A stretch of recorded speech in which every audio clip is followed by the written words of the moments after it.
Bienvenue dans cette nouvelle vidéo où nous allons apprendre les DOM avancés.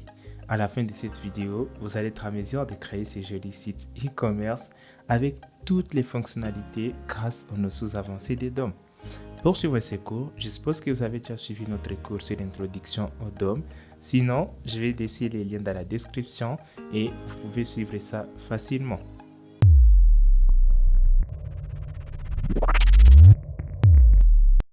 Avec les DOM, on a un accès total sur notre document HTML. On peut ajouter différents éléments, les effacer, les modifier les styles, manipuler les textes, etc. Pour cette partie, nous allons nous concentrer beaucoup plus sur comment créer un élément HTML, une balise, comment supprimer un élément sur les DOM, mais aussi nous allons voir comment rendre dynamiquement les contenus. Par exemple, vous avez une liste des produits, vous avez 100 produits et vous voulez afficher ça. Est-ce que vous allez répéter 100 balises, 100 cartes des produits? Non, votre code va être très long. Alors, comment rendre les choses dynamiquement grâce à JavaScript, grâce au DOM? C'est ce que nous allons voir tout en haut de cette vidéo. Alors, sans pour tarder, nous allons commencer avec la partie pratique. Alors, pour cette partie pratique, je vais créer un nouveau dossier. Je vais mettre 3 fichiers index.html où j'ai mis simplement la structure des bases de HTML. Il y a index.css, je vais effacer tous les codes qu'il y a là-bas. Voilà, ça va rester comme ça. Et il y a index.js. Donc, avant de continuer, je vais d'abord initialiser mon style. Je vais faire margin 0, padding 0, box sizing, border box. Et ça va nous permettre de supprimer les styles par défaut du navigateur. Alors, je vais enregistrer, voilà. Il y a aussi les fichiers index, il n'y a rien du tout. Voilà, ce sont nos 3 fichiers dans lesquels nous allons travailler. Je vais d'abord mettre en forme la partie body. Je vais centrer les contenus de mon site web. Donc, je vais faire width 100%. Je vais mettre hey, je vais mettre 100 VH. Donc, ça va prendre tout l'écran. Et à part cela, je vais alors appliquer les positionnements flex. Donc, display flex. Et puis, je vais faire justify content center et align items center. Directement, mon contenu est centré. Alors, ce que nous allons faire, c'est quoi? Nous allons partir dans index.html. Alors, ce que nous allons faire, c'est lier d'abord notre fichier HTML avec notre fichier JavaScript. Donc, je vais faire script. Ici, ça sera en bas. Donc, après main, script, je mets source. Donc, c'est là où on va tirer notre fichier JavaScript. Et je vais alors lier avec index.js. Dans la source, je vais mettre les noms de mon fichier JavaScript. Alors, après cela, nous allons commencer par voir comment est-ce qu'on peut alors créer par exemple un élément. Comment créer une balise dans DOM. Regardez que nous avons déjà des balises HTML, mais comment est-ce qu'on peut injecter notre balise en utilisant JavaScript? C'est possible avec JavaScript. Alors, toujours en utilisant l'objet document. L'objet document a plusieurs propriétés, plusieurs méthodes. Alors, regardez. Je vais créer par exemple un div. Donc, je vais faire égal document point. Alors, je vais chercher create element. C'est ça la fonction qu'il faut utiliser. Et puis, je vais alors choisir la balise que je vais créer. Ça peut être H1, ça peut être strong, tout dépend. Alors, je vais choisir un titre. Donc, je vais d'abord changer là sur div. Je dois mettre titre. Donc, je vais ajouter un H1 dans notre document. Et une fois c'est créé, je vais alors aussi changer les textes de cet élément. Je vais faire titre, point, text content. Voilà, excusez. Alors, je vais appliquer text content. Donc, comprenez qu'avec ça, vu que je viens de créer un élément, je peux ajouter plusieurs fonctionnalités. Donc, plusieurs méthodes sont applicables sur cet élément. À titre même, la classe, on peut ajouter. Alors, je vais mettre dans les contenus texte, bonjour les amis. Je suis DRC Minds.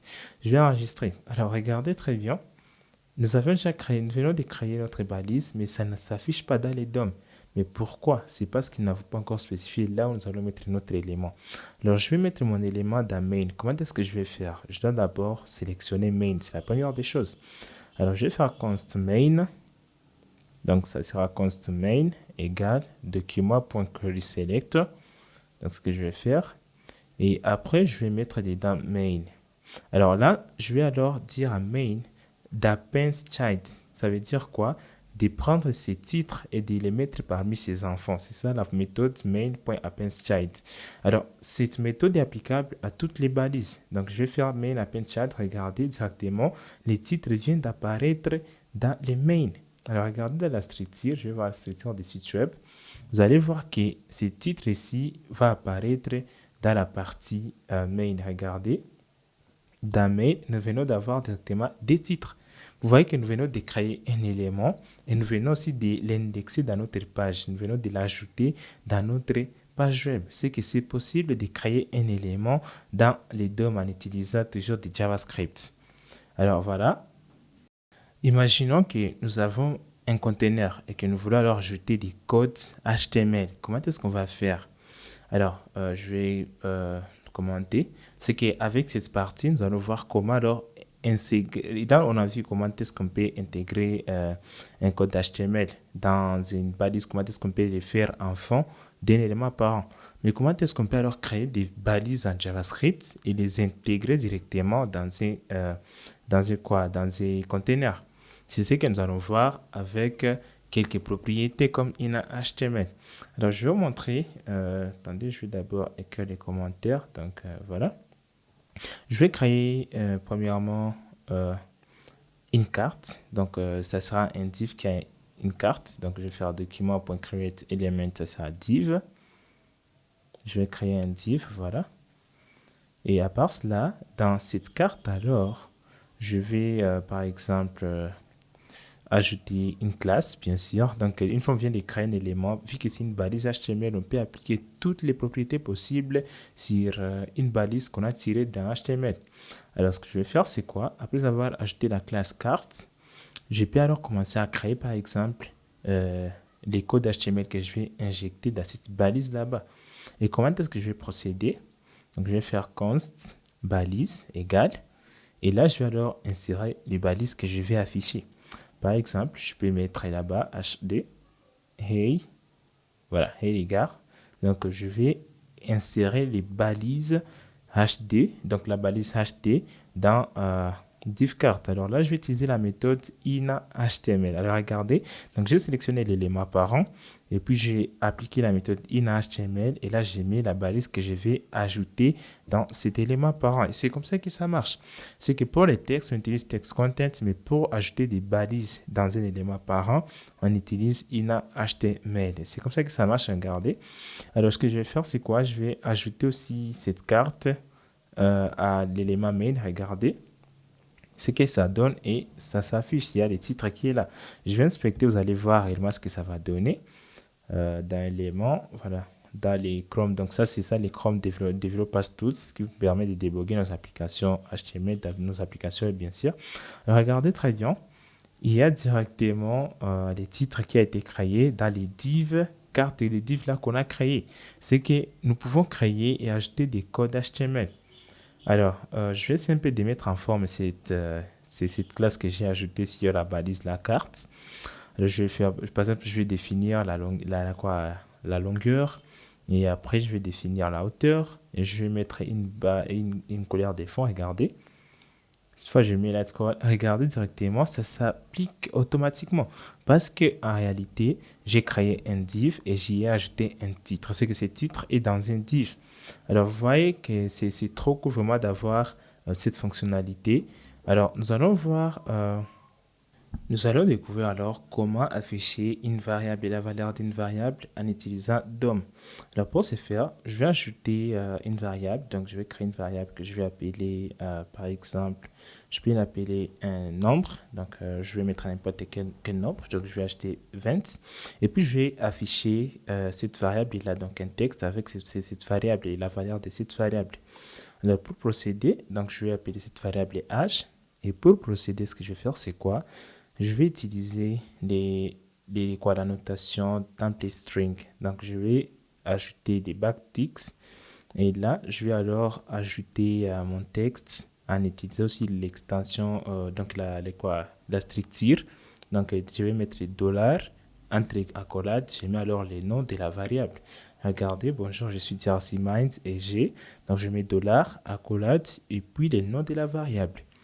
Alors, si une fois je valide, ça va marcher parce on va remplacer âge par sa valeur. Regardez, je vais enregistrer. Et voilà. Regardez directement, j'ai 20 ans, c'est que ça marche très bien. Donc, je vais mettre que ça soit un titre. Donc, je vais enregistrer, voilà. Et une fois que j'enregistre, regardez, je suis Dersiman et j'ai 20 ans. On parvient même à afficher la valeur de la variable. Alors, voilà, je vais mettre âge, ça va être sous format donc en italique. Donc, c'est un peu comme ça qu'on affiche là. Donc, il ne faut pas mettre les guillemets, mais c'est les backticks. Donc, pour ceux qui utilisent les claviers français, c'est avant la touche 1. Donc, c'est là où ça se trouve. Voilà, très chers développeurs, venez de voir comment intégrer ou afficher une variable en DOM. Une fois terminé avec l'affichage et la création des éléments, nous allons voir comment est-ce qu'on va parvenir à sélectionner plusieurs éléments. Par exemple, nous voulons sélectionner tous les titres qui se trouvent dans notre document, ou soit nous voulons sélectionner toutes les images. Mais comment est-ce qu'on va procéder? On ne veut pas sélectionner un seul titre seulement. Alors pour procéder, je vais d'abord commencer par créer différents titres. Voilà ce que je vais faire. Donc, je viens de dupliquer les titres. Donc, il y a 2, 3, 4, 5. Et puis, je vais enregistrer. Une fois que j'enregistre, c'est que tous mes titres sont là. Alors, imaginez que je vais alors sélectionner tous les éléments avec DOM. Comment est-ce que je vais parvenir? Alors, pour parvenir, ce que je vais faire, c'est quoi? Je vais utiliser Query Selector All. Alors, je vais faire const titre. Je vais faire égal à document.query selector all. C'est ça l'attribut que je vais utiliser pour sélectionner tous les éléments qui remplissent une condition quelconque. Par exemple, tous les éléments qui sont des divs, tous les éléments qui sont des HD. Regardez, cette fois, je mets query selector all HD. Je vais faire console.log titre. Je vais enregistrer, je vais partir dans la console pour voir ce que ça me donne. Voilà, je vais agrandir un peu. Je vais mettre dans la console. Voilà, je suis dans la console. Bon, voilà, je n'ai rien. Je vais voir où est l'erreur.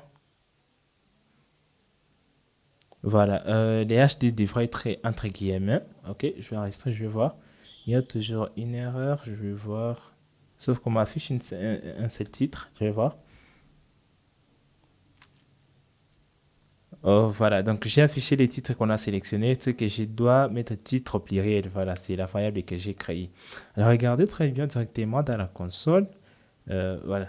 Dans la console, il y a un tableau des titres. Donc, chaque titre est bien répertorié. Donc, je vais sélectionner tous les titres qui se trouvent dans mon document. Regardez, c'est que j'ai tous les titres, tous les HD dans les documents. Même les HD qu'on a créés, tout ça se trouve dans cette liste-là qu'on a créée. Alors, avec cette liste, on peut faire plusieurs choses avec ces titres qu'on a sélectionnés. On peut changer les contenus, on peut ajouter les événements sur chaque élément, sur chaque liste. Alors, je vais vous montrer, je vais simplement changer les contenus de tous les titres qui se trouvent dans mon document. Mais comment est-ce que je vais procéder? Vu que j'ai déjà accès à ces tableaux-là, c'est que je peux faire une boucle sur ces tableaux. Donc, je vais faire, c'est quoi? Je vais faire titre.forEach. Donc, pour chaque titre, je vais faire donc for each. Alors, je vais faire pour chaque titre, je vais me passer une fonction dedans, une fonction fléchée. Donc, pour chaque titre, ce que je vais faire, c'est quoi? Par exemple, je peux changer les contenus de ces titres, je peux changer la couleur. Donc, je peux faire n'importe... Donc, tout ce qui se passe, je peux changer, je peux ajouter une classe, etc. Alors, je vais changer les contenus du texte. Donc, je mets t.text content, c'est égal. Je suis modifié. Regardez quand je vais enregistrer. Voilà, c'est que ça modifie tous les HD qui se trouvent dans mon document. Vous voyez, grâce à ce sélecteur seulement, on vient d'appliquer un style, on vient d'échanger on vient d'échanger le contenu. Alors, on peut modifier la classe, on peut modifier tout ce qu'on veut sur tous les titres qui se trouvent dans notre document en utilisant ce sélecteur général. Alors, regardez, je vais créer une variable que je vais appeler nombre égale 0. Alors, ce que je vais faire, c'est quoi? À chaque itération, je serai en train d'incrémenter nombre et puis je vais afficher cela. Alors, vous allez voir comment est-ce que le nombre va changer. Voilà ce que je viens d'incrémenter. Et puis, je vais afficher une variable. Alors, vous vous souvenez ce qu'on a fait là en haut, c'est que je vais utiliser les backticks. Et là, je vais mettre $ et puis un guillemets ou accolade. Et c'est là que je vais mettre alors la variable. Alors, quand je mets nombre, j'enregistre, vous allez voir ce que ça va donner. Donc, avec ces syntaxes, ça va me dire je suis modifié 1, je suis modifié 2. Pourquoi ça ne marche pas?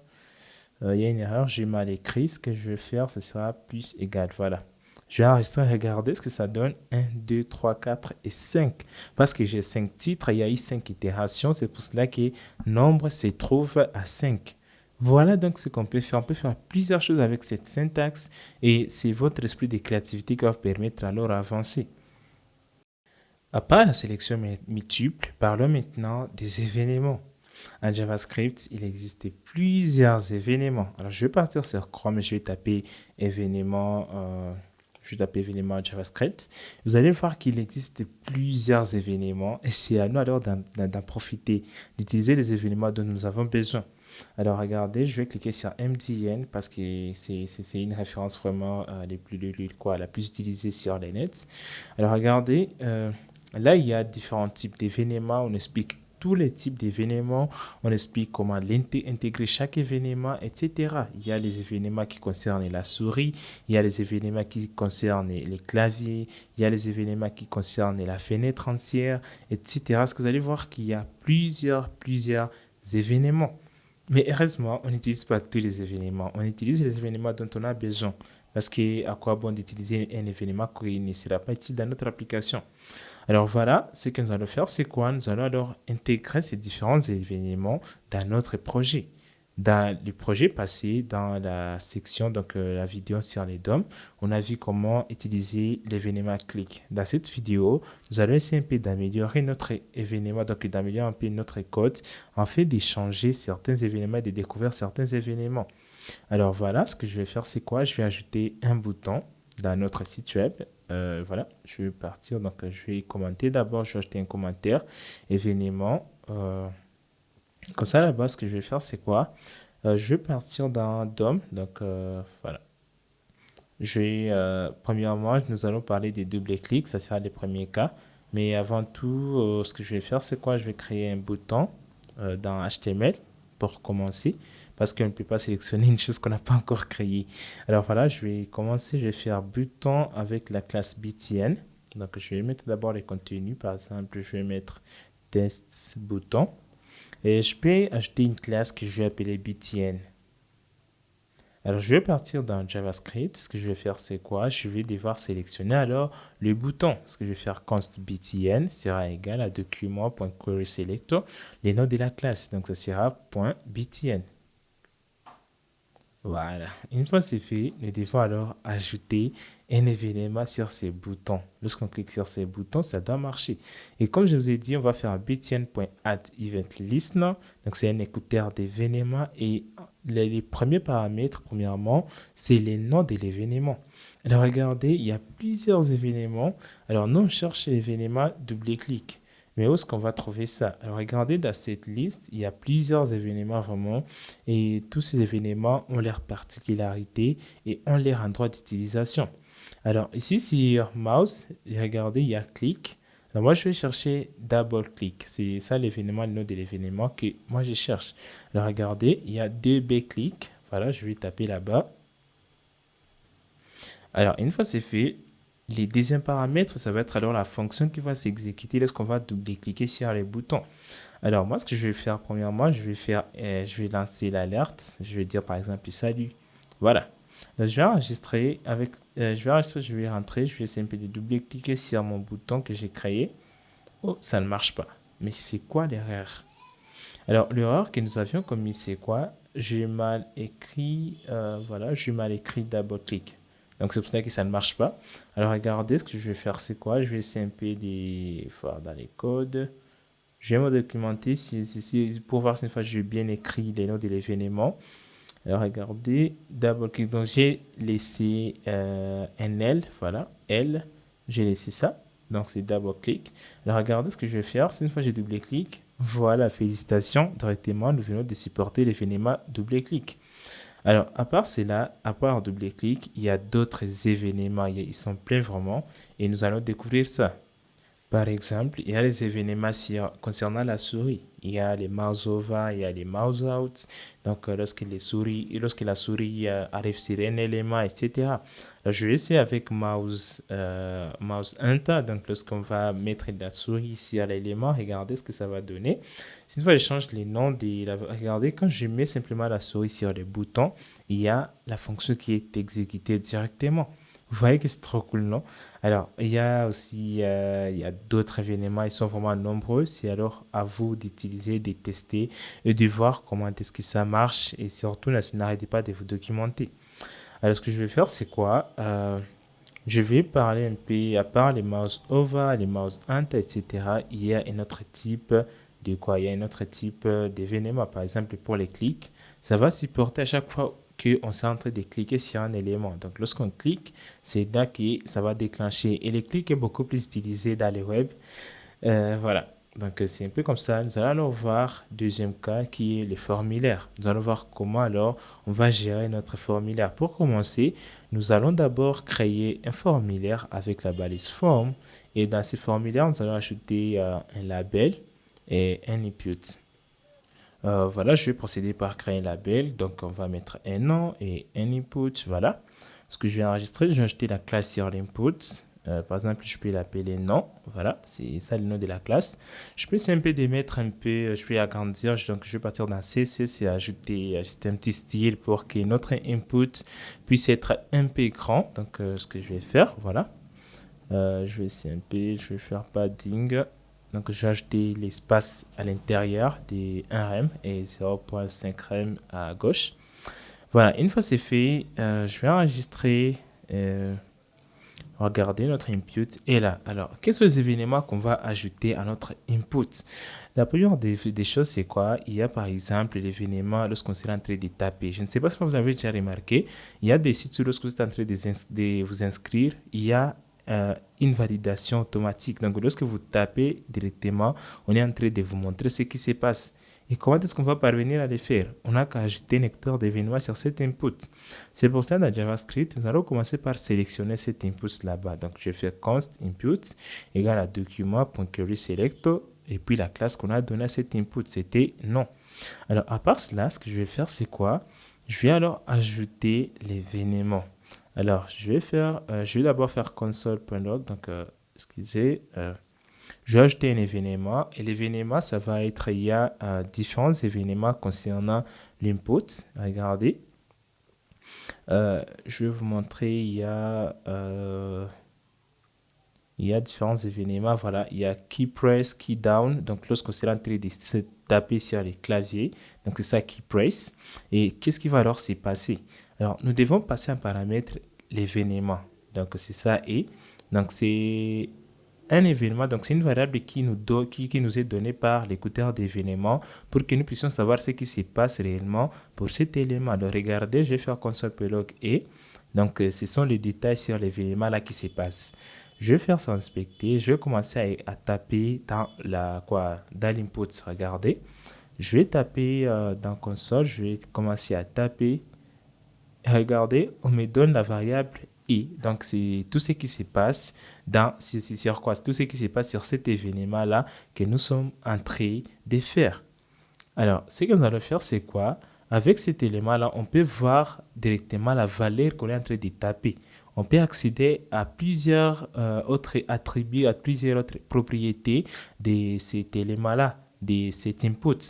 Alors, nous allons voir comment afficher les targets, donc la valeur actuelle de cet élément. Alors, pour procéder, je vais faire i.target, donc point value. Donc, c'est ce qui va nous permettre, ce qui va nous donner accès à la valeur actuelle de ce qui se passe dans notre input.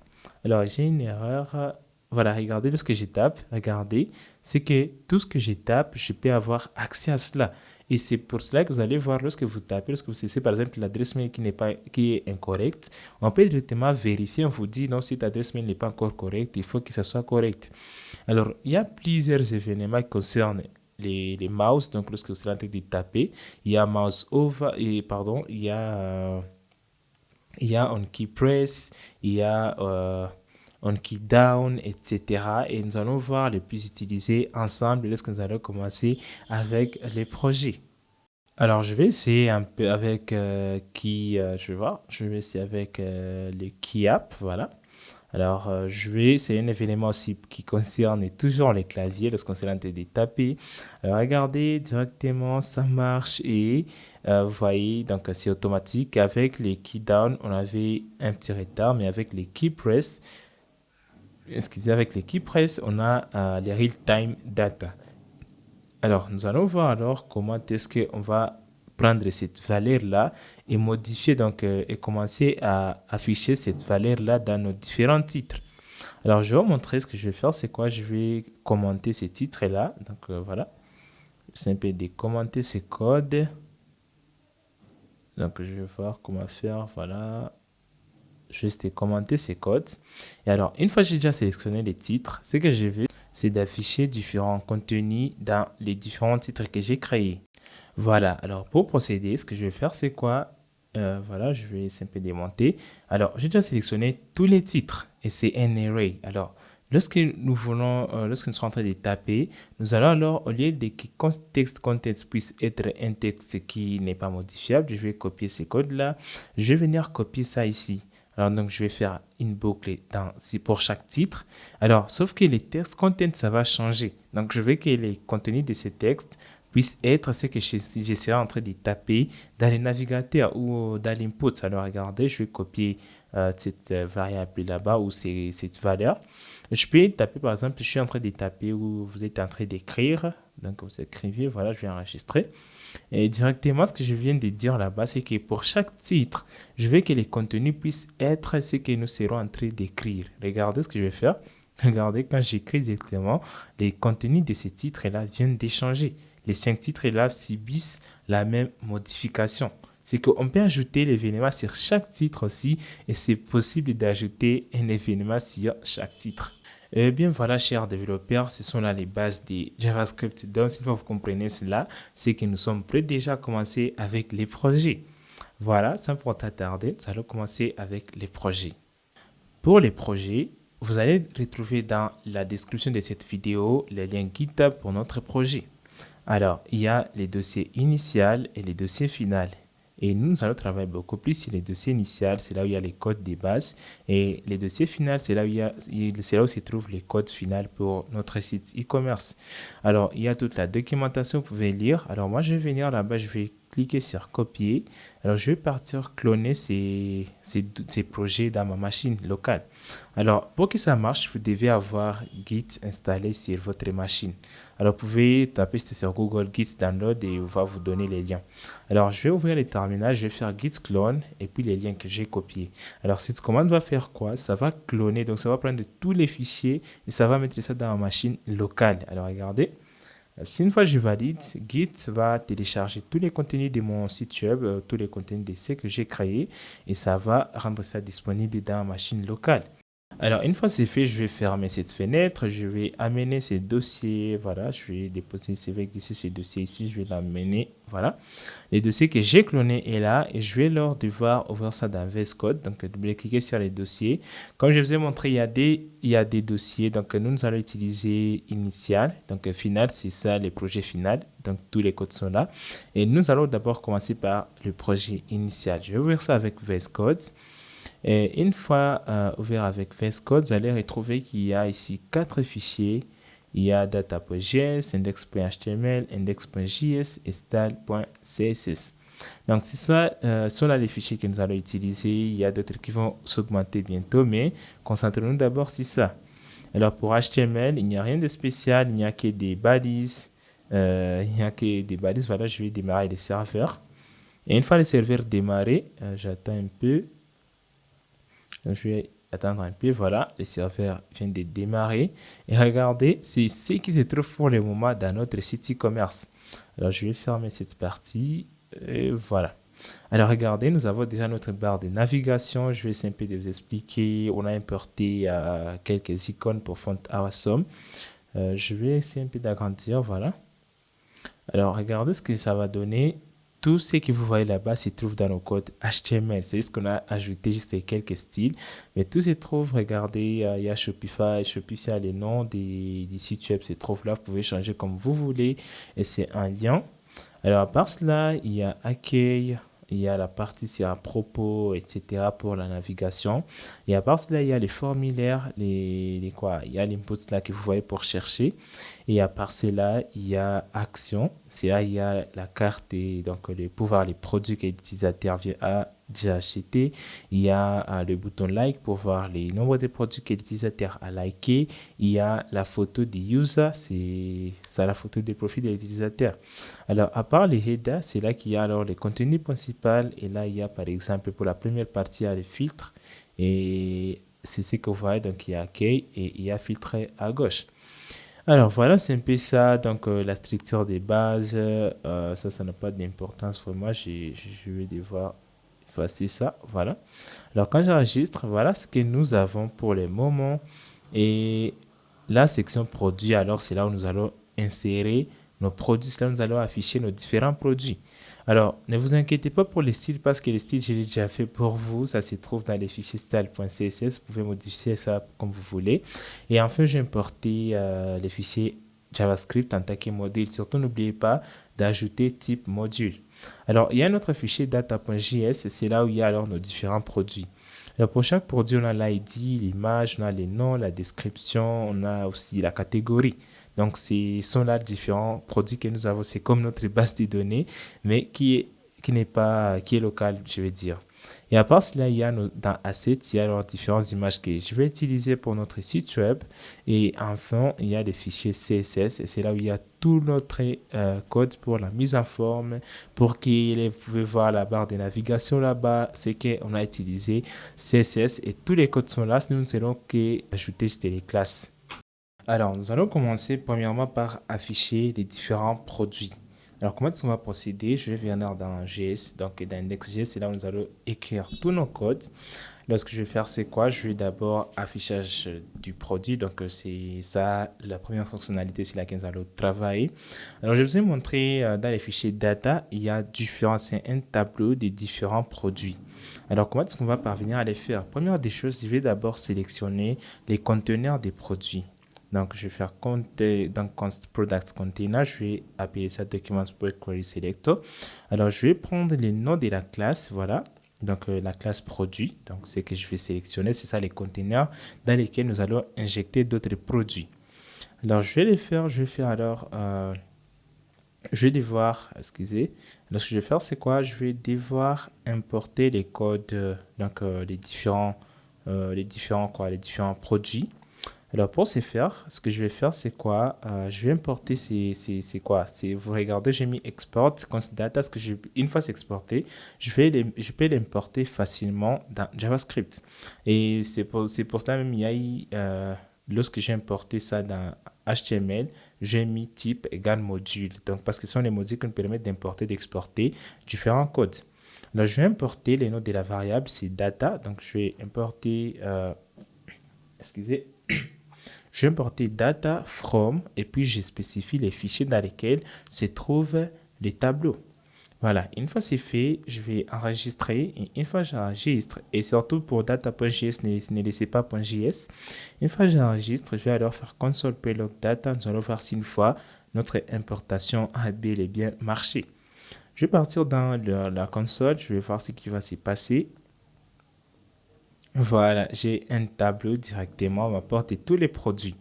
Voilà, il y a tous les produits, les propriétés. Je vais fermer. Alors, mon objectif, c'est quoi? C'est d'afficher alors chaque produit, chaque carte. Parce que j'ai déjà conçu les codes pour les cartes. Nous allons alors voir comment afficher chaque produit. Imaginez, nous avons 100 produits.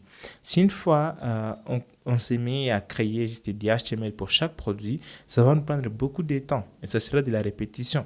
Mais comment est-ce qu'on va rendre ça dynamiquement? On a juste notre tableau, mais à partir des simples codes, comment est-ce qu'on peut les faire? C'est là que nous allons faire un loop, nous allons faire une boucle. Et là, je vais faire data.forEach pour chaque produit. Je vais afficher quoi? Qu'est-ce que je vais faire pour chaque produit? Pour chaque produit, ce que je peux faire, par exemple, je peux créer, je vais vous montrer, je vous ai déjà montré comment est-ce qu'on va faire. Nous allons créer, par exemple, un élément. Je peux me dire, donc ça c'est un exemple juste, quand ce produit HTML, donc les codes HTML du produit, ça va être égal à document.createElement. Je vais créer un nouvel élément. Cet élément-là sera un div. Et pour ces divs-là, je peux, par exemple, pour démontrer cela, je peux ajouter un texte ou je peux juste ajouter d'abord la classe que j'ai créée pour les produits. Donc, je vais ajouter la classe. Dans CSS, il y a la classe que j'ai conçue pour la carte. Donc, voilà, il y a point produit et puis il y a point carte et produit. C'est ça la classe que je vais appliquer sur cet élément. Alors, je vais ajouter là-bas carte et produit. Et une fois c'est fait, je vais alors aussi ajouter un peu de texte pour que vous puissiez voir ça sur l'écran. Alors, je vais faire text content sera égal à hey. Voilà. Je vais effacer. Je vais mettre par exemple, voici un exemple. Je vais enregistrer et une dernière des choses qui nous reste alors, c'est d'ajouter alors notre produit HTML. Donc, chaque produit, c'est de l'ajouter alors dans l'élément container. Donc, je vais faire product container pour append child. Alors, je mets produit HTML. Voilà. Une fois que j'enregistre, regardez ce que ça va donner. Voilà, félicitations, regardez, j'ai différentes cartes. Directement, je viens de créer différentes cartes et ça marche à merveille. Alors, nous ne voulons pas cet affichage ici. Nous voulons afficher l'image, nous voulons afficher les textes, les titres, etc. Mais comment est-ce qu'on va procéder? Donc, nous allons afficher chaque produit. Nous allons afficher les données dynamiquement. Nous voulons que les contenus puissent changer. Par exemple, j'ai un produit qui s'appelle chapeau, chapeau pour homme. J'ai vu un autre produit qui s'appelle, par exemple, chapeau pour je ne sais pas quoi. C'est que je veux que ça puisse s'afficher différemment. Alors, pour ce faire, ce que je peux faire, c'est quoi? Je vais ajouter, il y a quelques bouts de code que je vais juste vous montrer. Donc, c'est que nous voulons afficher pour chaque produit. Donc, je vais vous montrer ce que je vais faire. C'est quoi? Je vais chercher. Il y a juste quelques bouts de code que je vais tirer sur GitHub. Donc, c'est tout sur GitHub. C'est donc partir sur GitHub et dans les dossiers final. Voilà, je vais partir sur DRCMind. Donc, je vais partir sur les dossiers finaux. Et c'est dans les dossiers finaux où il y a alors, donc vous allez partir dans les fichiers fonctions. Il y a juste un bout de code que nous allons utiliser et c'est ces bouts de code-là qui vont nous aider au fait, où il y a les codes utilisés, les codes HTML utilisés pour créer notre carte. Alors, je vais descendre. Voilà, c'est ces codes là-bas que je vais copier juste. Donc, je vais coller ça. Juste un peu de commenter. Voilà. Donc, je peux faire ceci. Const contenu HTML. Donc, c'est ça le contenu HTML en fait de notre produit. Donc, je vais, comme la technique qu'on a utilisée au début de ces quoi, au début de ces cours. Alors, je vais faire div class. Voilà, je vais ajouter une classe. Je vais appeler img. Je vais montrer comment est-ce qu'on va afficher les images dynamiquement. Alors, je vais faire img source. Alors, pour la source, vous allez vous rendre compte que dans les fichiers data, il y a la propriété img. Donc, je vais mettre source. Et puis, je vais faire, il y a une erreur, je vais voir. Donc, je dois ajouter là-bas les noms de la variable. Ce que je vais faire, c'est quoi? Alt, je peux ajouter alt. Donc, les propriétés pour image. Voilà ce que je vais faire. Il y a une erreur. Je vais faire produit.img. Voilà, on m'a déjà proposé. Alors, excusez. Alors, l'erreur, c'est quoi? C'est que sur image, j'ai utilisé backticks alors que je devais utiliser les guillemets. Voilà. Alors, une fois c'est fait, c'est que ça va commencer pour chaque produit, ça va créer ces contenus là-bas. Et les contenus là, au lieu d'afficher les textes, je vais alors indexer ces codes HTML à notre produit HTML. Donc, je vais faire in HTML et puis les contenus de mon HTML. Regardez, quand j'enregistre, directement, j'ai chaque chapeau.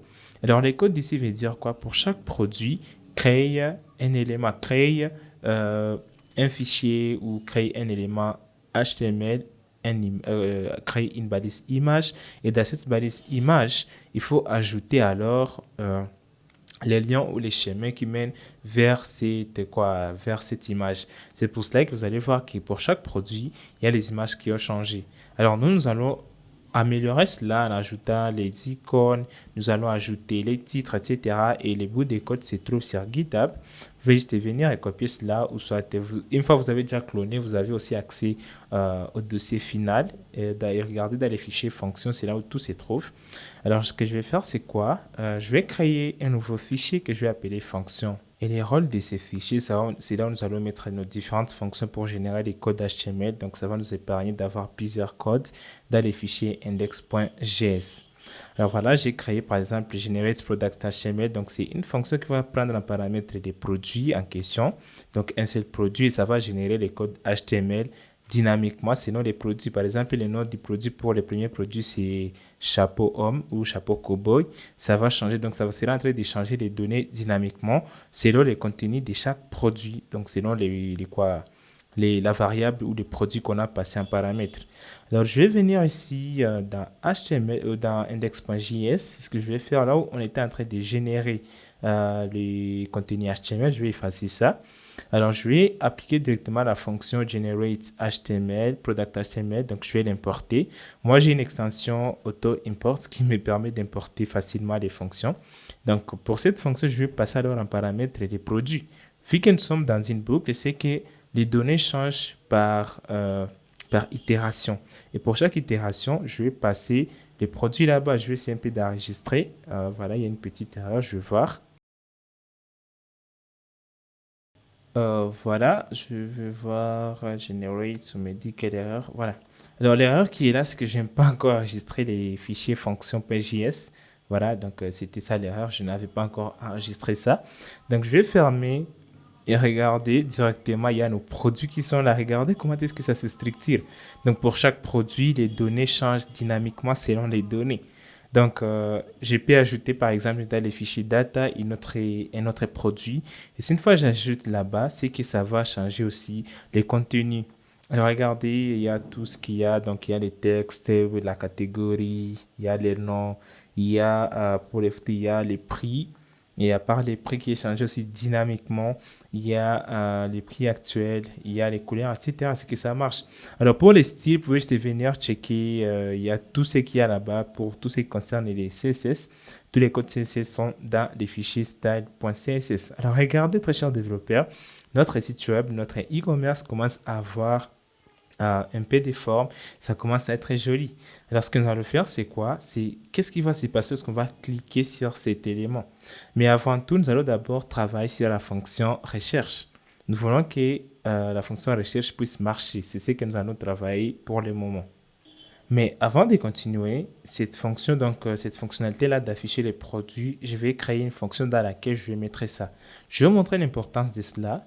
Alors, je vais créer une variable que je vais appeler, donc c'est une nouvelle fonction bien sûr. C'est une fonction que je vais appeler afficher produit. Je vais appeler ça, donc afficher produit. Alors, cette fonction, ça va prendre un paramètre et les données à afficher. Donc, on va soumettre plusieurs produits et cette fonction-là va alors se charger d'afficher différents produits.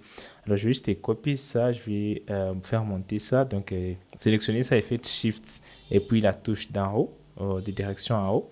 Alors, je vais juste faire appel à cette fonction. Je vais passer un paramètre, alors, les data. Alors, ce que je vais faire, voilà, je vais enregistrer. Et une fois ça marche, c'est que là, nous sommes déjà prêts pour commencer avec la fonctionnalité recherche. Pour cette fonctionnalité recherche, alors ce que nous allons faire, c'est quoi? La première des choses, je vais d'abord fermer les différents fichiers ouverts. Alors, ce que nous allons faire, c'est quoi? Nous allons alors devoir sélectionner d'abord notre input. Je vous ai montré comment récupérer la valeur d'un input. Alors, notre input à la classe recherche, c'est que je vais venir dans DOM, je vais sélectionner ça. Donc, je vais faire const input sera égal à document.querySelector. Et puis là, je vais mettre alors la classe qui est point recherche. Alors, cet input, je vais afficher un événement. Et l'événement que je vais appliquer, c'est l'événement qui concerne les claviers parce qu'on veut ajouter un écouteur d'événement qui va écouter lorsqu'on sera en train de saisir quelque chose sur les claviers. Et nous, l'événement que nous allons utiliser, c'est l'événement, le nom de l'événement, c'est les key app. Et après, la fonction qu'on va lancer, ça sera, je vais juste prendre un paramètre l'événement. Et cet événement-là, c'est là où contient les contenus même de cet input là-bas. Je peux par exemple faire console.log et .target.value. Je vous ai montré comment est-ce que ça marche. Donc, ce n'est plus la peine d'expliquer ça. Je vais enregistrer. Alors, je vais venir et tester ça. Donc, je vais ouvrir les navigateurs ou, excusez, je vais ouvrir les DevTools console. Voilà. Je vais simplement taper quelque chose dans l'input. Je vais taper quelque chose.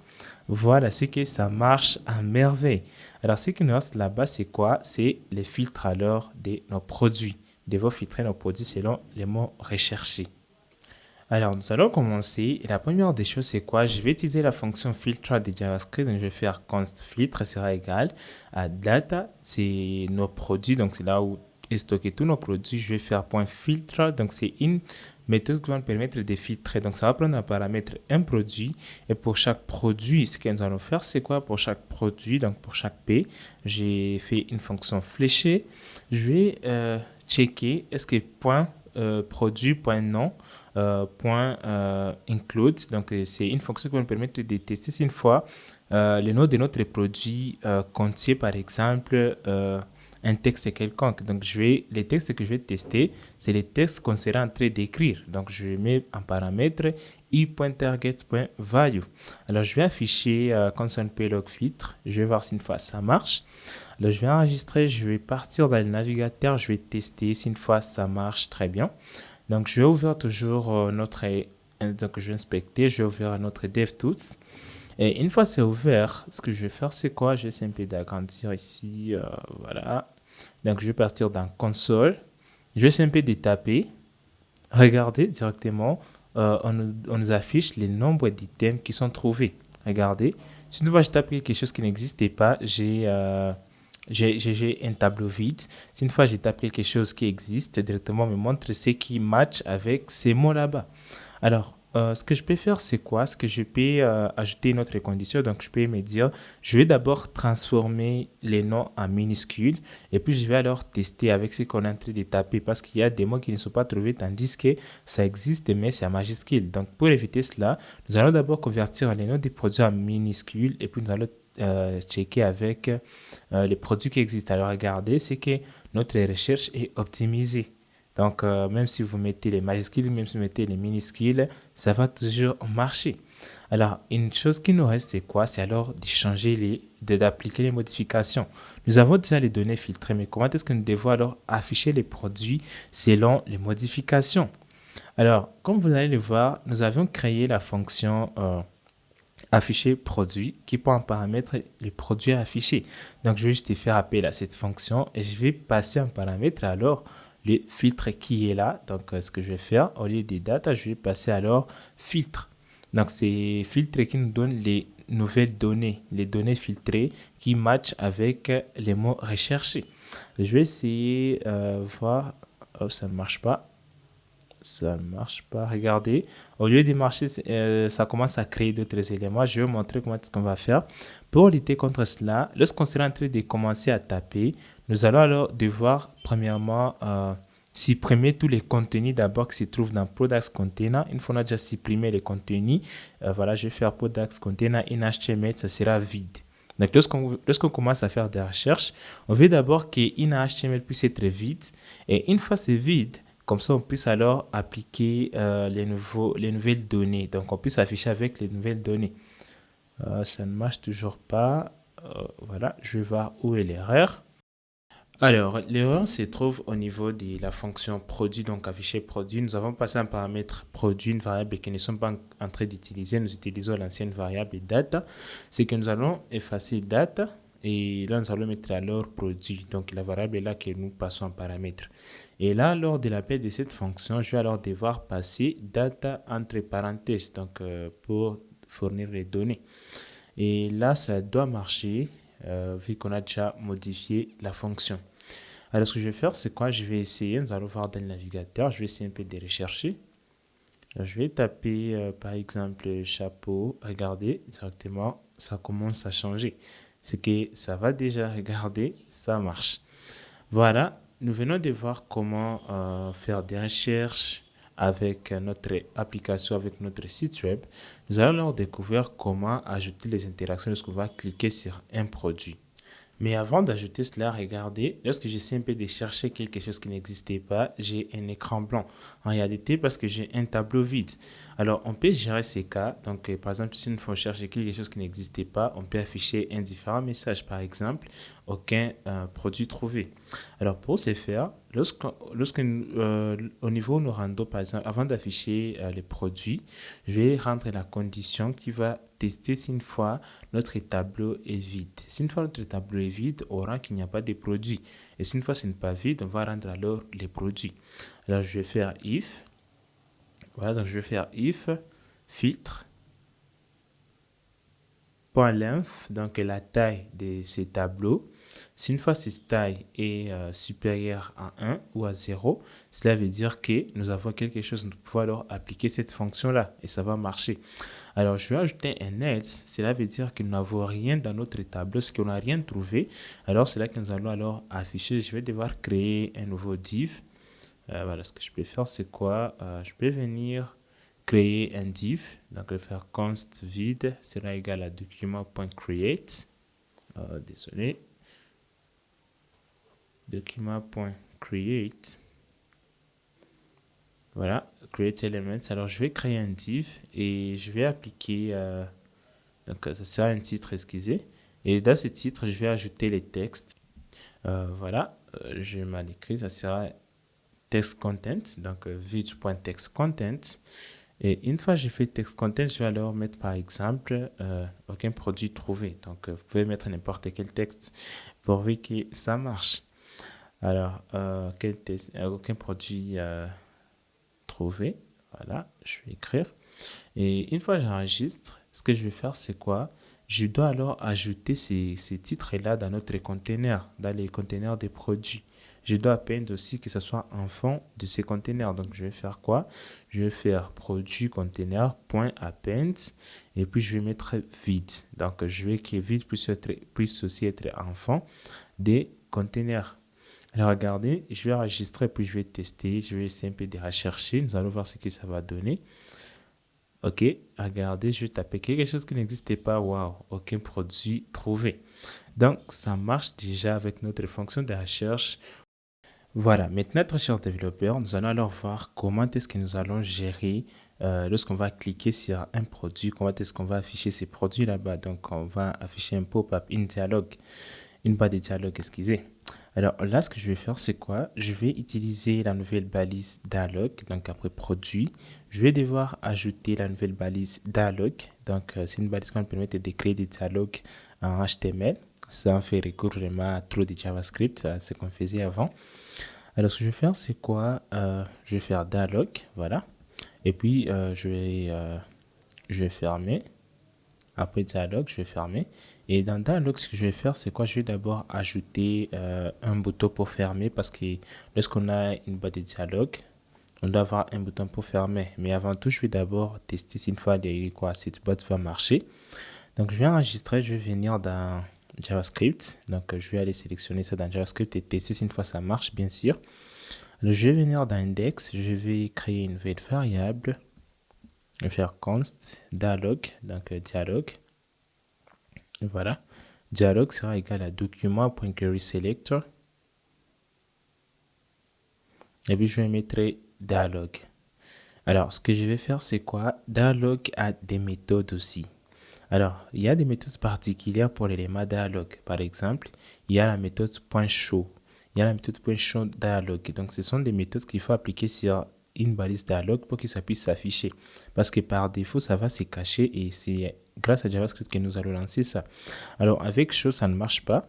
Alors, ce que je vais faire, c'est quoi? Je vais faire dialogue.show modal. Donc, modal, c'est ça, la syntaxe qui marche avec les dialogues. Alors, je vais venir ici, je vais vous montrer, je vais faire dialogue.show modal. Voilà. Je vais enregistrer, regarder. Waouh, directement, j'ai les titres qui est là. Il y a les choses qui sont floues, donc les backgrounds sont flous.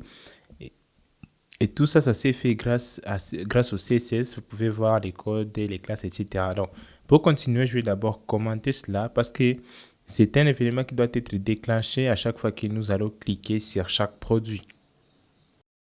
Alors pour ce faire, ce que je vais faire c'est quoi? C'est que je dois sélectionner tous les éléments et lorsqu'on clique sur un élément, je vais devoir afficher ça. Mais avant de continuer, je vais d'abord ajouter un bouton fermé sur notre modèle parce que un modèle sur ce bouton fermé, ça n'a pas vraiment une bonne expérience utilisateur. Donc ce que je vais faire c'est quoi? Je vais faire point .close. Donc ce sont des classes que j'ai créées. Donc vous pouvez retrouver son style dans les fichiers .css, c'est là où il y a tout. Donc, je vais ajouter une icône pour fermer et après, je vais ajouter un petit texte fermé. Alors, je vais enregistrer. Voilà ce que je vais faire. Times. Donc, c'est ça l'icône que je vais utiliser. Je vais enregistrer. Je vais lancer les modes de quoi les pop-up. Vous allez voir ce que ça va donner. .show model. Vous allez voir ce que ça va donner. Regardez directement, j'ai ces boutons là ou quoi. Voilà, c'est que ça marche très bien. Alors, nous allons alors devoir travailler sur comment afficher tous les éléments. Donc, je vais ajouter d'abord une classe. Je vais ajouter par exemple One Products. Donc, c'est pour dire un seul produit. Donc, c'est là où nous allons afficher un seul produit à chaque fois qu'on va cliquer sur un produit. Donc, voilà, c'est ça notre structure. Alors, nous allons partir de l'index.js pour voir alors comment est-ce que nous allons faire une boucle pour chaque produit. Donc, à chaque fois qu'on clique sur un produit, on doit avoir son détail. Et chaque fois qu'on clique sur un produit, on doit avoir son image, description, son prix, le nombre d'items dans les paniers, etc. Et pour ce faire, c'est là que nous avons besoin alors de faire recours aux boucles. Alors, je vais faire quoi? Action sur les produits. Donc, l'action sur les produits, donc les événements que nous allons exécuter sur les produits. Donc, ce que je vais faire, c'est quoi? Premièrement, je vais d'abord sélectionner tous les produits. Donc, c'est la première des choses, la sélection de tous les produits. Et lorsque je sélectionne tous les produits, c'est que je vais alors faire une boucle et je vais ajouter un événement pour chaque produit. Alors, regardez, ce que je vais faire, c'est quoi? Ce que je vais faire const, excusez, carte égale à document.querySelect. Je vais prendre la classe de chaque carte. Donc, pour toutes les cartes, donc j'ai utilisé ce querySelect all. Donc, pour sélectionner toutes les cartes ou tous les produits qui se trouvent dans notre site e-commerce. Alors, je vais prendre les noms de la carte. C'est quoi? Voilà, carte et produits. Donc, dans notre écran, il y a 12 cartes produits. Donc, on veut sélectionner toutes ces cartes-là, excusez. Alors, je vais faire console.carte. Nous allons voir si une fois ça marche. Je vais ouvrir le terminal dans mon navigateur. Je vais partir dans la console et voir si une fois ça marche. Alors, regardez directement, on me montre les éléments que j'ai déjà sélectionnés. Donc, je vais actualiser un peu. C'est pas visible. Pourquoi? Voilà, l'erreur est que je n'ai pas mis point. Voilà, c'est ça l'erreur. Donc, c'est une classe, je dois ajouter point. Alors, regardez, j'ai tous les enfants qui ont la classe carte et produit. Alors, on peut ajouter un événement pour chaque enfant et ça va s'appliquer automatiquement. Alors, nous allons les faire. Ce que je vais faire, c'est quoi? Nous allons utiliser une boucle. Alors, c'est que pour chaque produit, nous voulons afficher les détails de ces produits-là. Et nous allons ajouter l'événement click. Donc, ce qu'on va cliquer sur une carte, sur un produit, excusez, c'est que nous voulons afficher ça. Donc, je vais faire carte.forEach. Donc, pour chaque produit, ce que je vais faire, c'est quoi? Je vais ajouter un événement pour chaque produit. Donc, je vais faire produit.addEventList parce que produit, en fait, c'est chaque carte. Parce que nous avons sélectionné tous les éléments qui ont la carte de cette classe-là. C'est que c'est chaque produit. Donc, je vais ajouter un événement. Produit.addEventList click. Donc, je vais ajouter l'événement click. Et là, la fonction qui va être exécutée, je peux tester d'abord. Par exemple, je peux faire console ou ça, je peux faire alerte. Donc, je vais voir si une fois ça marche, bien sûr. Excusez, je vais mettre parenthèse. Hey, voilà. Je vais enregistrer, regardez. Je vais partir et cliquer sur chaque produit. Je vais voir ce que ça va donner. Regardez. Je vais cliquer sur les premiers produits. Directement, j'ai Hey. Alors, je vais cliquer sur autre produit. C'est que ça marche. Donc, sur chaque produit, nous venons d'ajouter un texte. Nous venons d'ajouter une description ou un événement, excusez. Alors voilà, alors ce que nous devons faire, c'est quoi? C'est que nous devons, lorsqu'on clique sur l'élément, au lieu de faire alerte, nous devons alors afficher la boîte de dialogue là qu'on a affiché. Donc, c'est ce que nous allons implémenter. Alors, ce que je vais faire, c'est quoi? Je vais partir prendre la boîte de dialogue parce que c'est là où nous allons devoir lancer la boîte de dialogue. Donc, je vais effacer alerte, je vais faire dialogue.showModel. Donc, c'est là où ça sera exécuté. Alors, regardez, quand je vais cliquer sur un élément, donc je vais cliquer dessus. Voilà, c'est que ça marche. Alors, les boutons fermés ne marchent pas encore, ce que vous pouvez utiliser la touche Escape. Donc, Escape, ça marche aussi pour éviter, donc pour fermer la boîte de dialogue, la touche Escape. Regardez, sur chaque produit, lorsque j'y clique, ça affiche directement la boîte de dialogue. Alors, pour chaque boîte de dialogue, nous devons avoir les détails de chaque produit. Mais comment est-ce qu'on va parvenir à les faire? Alors, il y a une propriété en JavaScript que nous allons ajouter, c'est là où nous sommes en train de créer les produits, chaque produit. Donc, dans la fonction afficher produit, nous allons devoir ajouter une attribut qui va nous permettre d'avoir l'idée de l'élément sur lequel on a cliqué. Et pour que nous puissions ajouter cela, ce que je vais faire, produit HTML.set attribute. Alors, l'attribut là, je vais l'appeler data-id. Alors, les data sont des métadonnées qu'on ajoute sur une balise. Donc, lorsqu'on veut acheter par exemple d'autres données sur une balise, on peut se servir des data. Donc, je vais data-id. Vous pouvez faire data-name, ça dépend. Mais moi, je vais récupérer simplement l'ID. Ce que je vais faire, je vais ajouter l'attribut data-id et je vais mettre alors l'ID de ces produits. Alors, là, je vais venir, alors ici, je vais devoir récupérer l'ID là-bas, regardez. Donc, lorsque je vais cliquer sur un produit, je dois être en mesure de récupérer les contenus de ces datas-là. Parce que, regardez, dans la structure, alors, une fois que j'ai déjà ajouté les data ID, regardez, je vais vous montrer ça. Cet attribut-là va se retrouver partout. Regardez, il y a même les ID qui ont changé. Donc, les ID ont changé selon l'ID du produit. Donc, selon l'ID qui est placé sur les produits. Alors, nous, ce que nous voulons, c'est d'avoir accès alors à cet ID là-bas. Comment est-ce qu'on va avoir accès lorsqu'on va cliquer? Donc, lorsqu'on clique sur un produit, on a accès directement à c'est quoi, cet ID-là qu'on a injecté sur les attributs. Alors, ce que je vais faire, c'est quoi? Il y a une fonction que nous allons appliquer, que nous allons appeler, voilà, je vais juste taper, excusez. Alors, la méthode que je vais utiliser, c'est quoi? Je vais faire console, donc const plutôt, current product, donc le produit actuel sur lequel on a cliqué. Ce que je vais faire, c'est quoi? Je vais filtrer.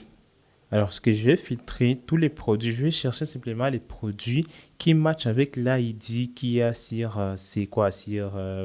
cette balise. Parce qu'il y a l'ID 1, il y a l'ID 2, il y a l'ID 3. Ce que je vais renvoyer simplement les produits qui ont l'ID 2. Pour récupérer cet ID-là, ce que je vais faire, c'est quoi? Voilà, je vais essayer de commenter. Alors, ce que je vais faire, c'est quoi? C'est d'abord, je vais vous montrer comment accéder à cet ID. Donc, je vais faire console.log. Je vais faire produit. Il y a l'attribut, donc il y a une fonction qu'on appelle dataset.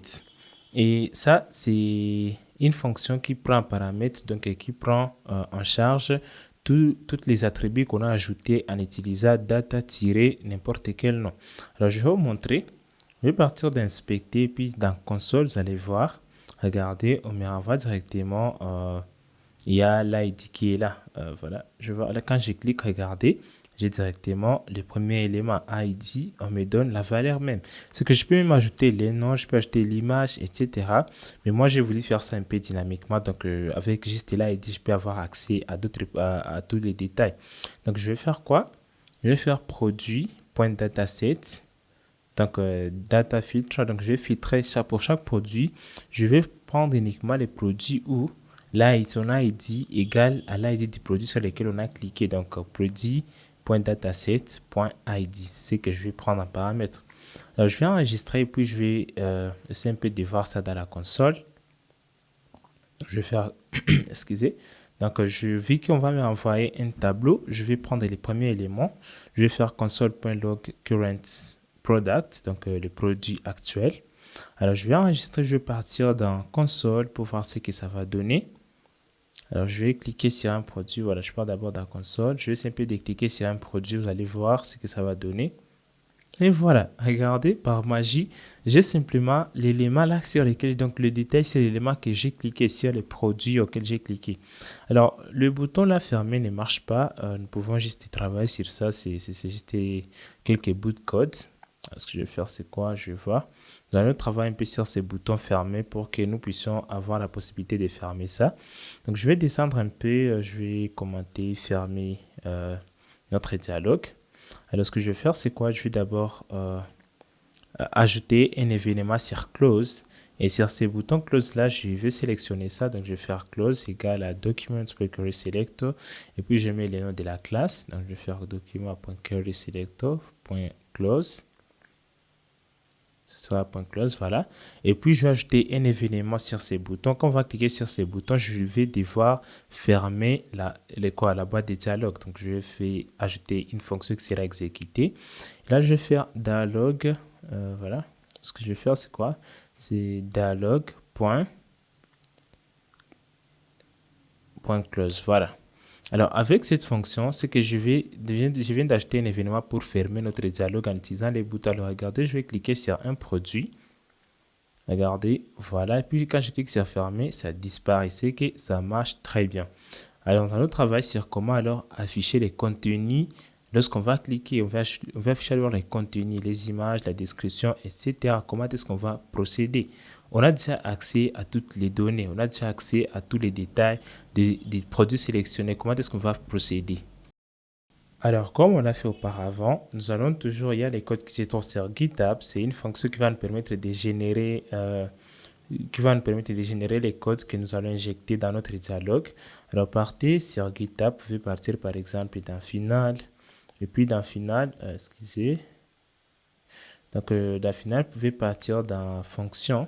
Donc, je vais partir dans Final et puis dans Fonction. Il y a une fonction que j'ai créée qui va nous permettre de générer les codes. Donc, pour chaque produit, ça va générer les codes qui vont nous permettre d'afficher les produits. Alors, ce que je vais faire, c'est quoi? Je vais venir dans Fonction. Je vais coller cette fonction là-bas. Donc, je vais juste coller la fonction qui va nous permettre de générer les codes qu'on va injecter dans cette boîte de dialogue. Alors, une fois c'est fait, je vois où est l'erreur. Je n'ai pas très bien copié. Donc, il doit y avoir des contenus à l'intérieur. Donc, je vais devoir reprendre les processus. Pour ceux qui n'ont pas une connexion Internet, ils peuvent juste, une fois que vous avez déjà cloné les répertoires, il y a déjà les données qui sont là. Vous pouvez juste visiter les dossiers finaux et c'est là où il y a tous les codes.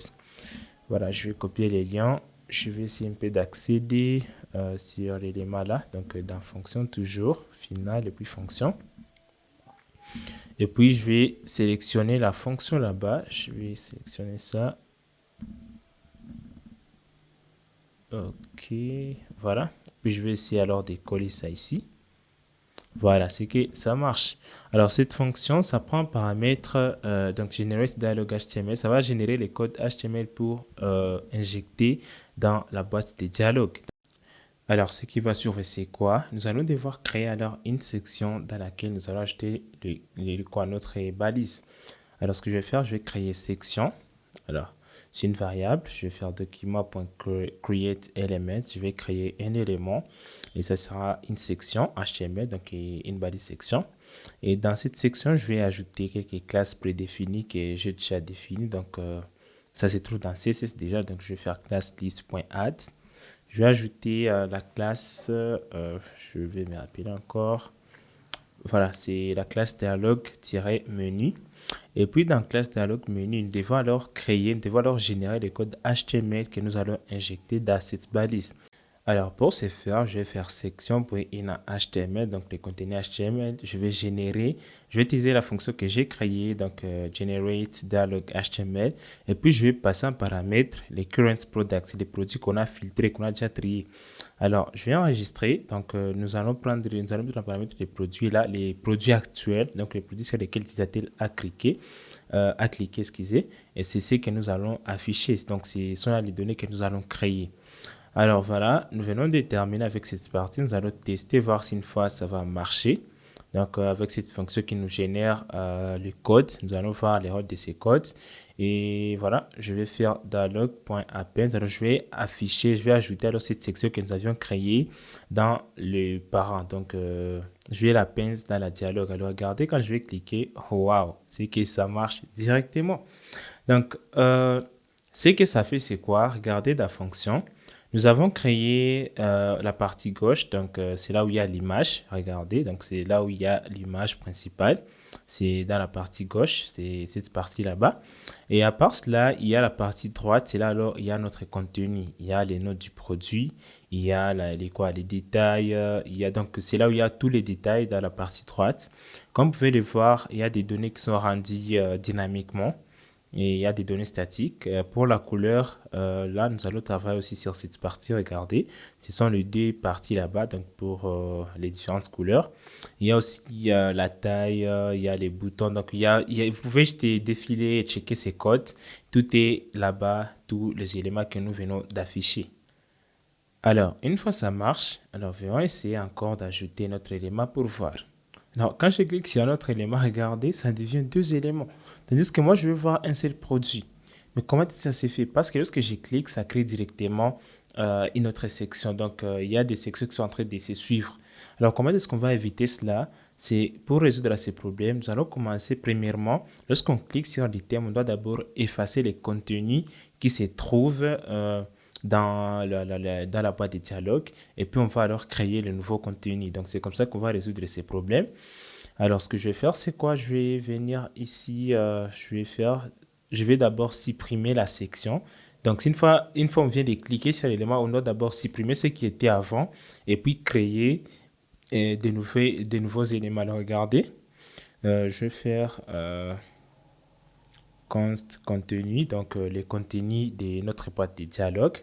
Alors, je vais devoir sélectionner cette classe-là, donc la classe que nous sommes en train d'attribuer à la section.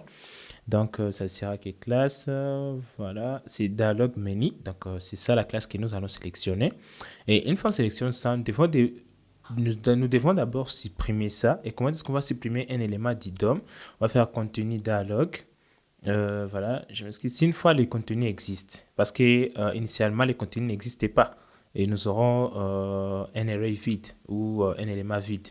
Alors, si une fois ça existe, ce que nous allons faire, c'est d'abord supprimer ça. Donc, c'est ça, contenu dialog.remove. C'est la méthode utilisée pour effacer un élément dans les DOM. Donc, nous allons d'abord tester, est-ce que ça existe? Si une fois ça existe, on efface ça. Si une fois ça n'existait pas, on va créer. Donc, c'est comme ça. Et avec cette ligne là-bas, nous venons de résoudre ces problèmes. Regardez, quand je vais cliquer dessus, ça va m'apporter ça. Et si une fois je ferme, je clique sur un autre produit, directement ça marche. Donc nous venons de résoudre directement ces problèmes.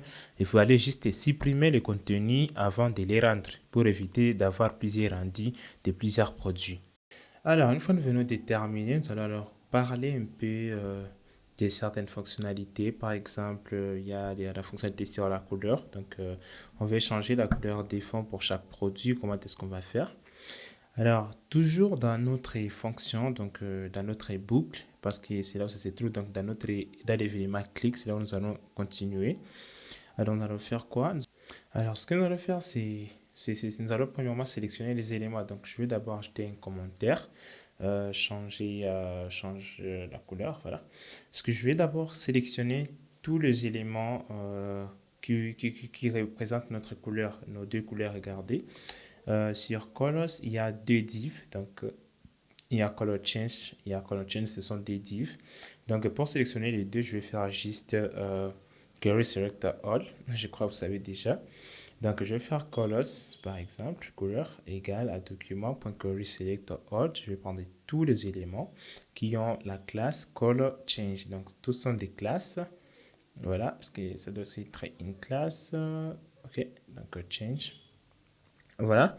Alors, une fois que j'ai ça, ce que je vais faire, c'est quoi? Je vais alors devoir faire, je vais faire une boucle qui va me permettre en fait de faire de voir tous les éléments. Alors, je vais d'abord afficher ça dans la console pour voir ce que ça va donner. Alors, inspecter, et puis je vais partir de la console. Regardez, j'ai des éléments. Donc, je vais simplement cliquer sur un élément, vous allez voir. Regardez, je viens de trouver deux éléments. Alors, ces deux éléments-là, nous allons ajouter un événement. Et c'est l'événement clique parce qu'à chaque fois qu'on va cliquer sur un élément, ça doit changer la couleur des fonds d'une autre partie. Et comment est-ce qu'on va procéder? Alors, ce que je vais faire, c'est quoi? Je vais faire une boucle qui va permettre de louper parmi les couleurs. Donc, couleur.forEach. Donc, pour chaque couleur, ce que je vais faire, c'est quoi? C'est ajouter un événement. Donc, ça va prendre un paramètre couleur.